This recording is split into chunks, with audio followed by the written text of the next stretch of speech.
Traffic police নয়, রাস্তার মোড়ে মোড়ে রোবটের ইশারায় থেমে যাচ্ছে যানবাহন। যান্ত্রিক চোখে নিবিড়ভাবে নজর রাখা হচ্ছে সড়কের আইন পালনে।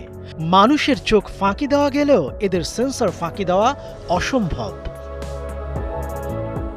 মে দিবসের 5 দিনের লম্বা ছুটিতে চীনের ঝেজিয়াং প্রদেশের হংজু শহরে পর্যটকদের ঢল সামলাতে রাস্তায় নামানো হয় 15টি বুদ্ধিমান পুলিশ রোবট।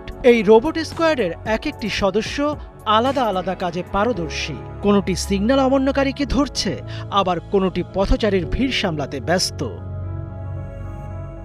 সংশ্লিষ্ট কর্তৃপক্ষ বলছেন, অসংখ্য মানুষ তাদের কাছে দিক নির্দেশনা, ট্রাফিক ব্যবস্থাপনা নীতি এবং পর্যটন এলাকায় প্রবেশের নিয়মাবলী সম্পর্কে জানতে চান।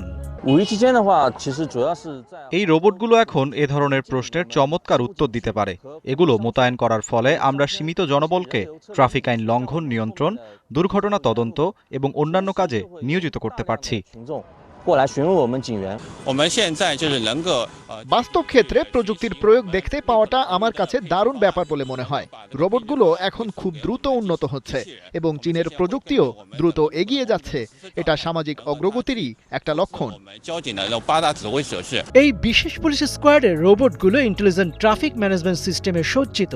পরিস্থিতির ভিন্নতা অনুযায়ী এরা নিজেদের কার্যক্ষমতা পরিবর্তন করতে পারে। রোবট দলটির কারিগরি বিশেষত্ব এদের হিউম্যান মেশিন সিনার্জি বা মানুষ ও যন্ত্রের সমন্বিত কর্মপদ্ধতি, যেখানে সাধারণ পুলিশ কর্মকর্তাদের সক্ষমতার সাথে এই রোবটগুলোর যান্ত্রিক নিখুঁত দক্ষতাকে যুক্ত করা হয়েছে, যা ট্রাফিক ব্যবস্থাপনায় এক নতুন বৈচিত্র্য নিয়ে এসেছে।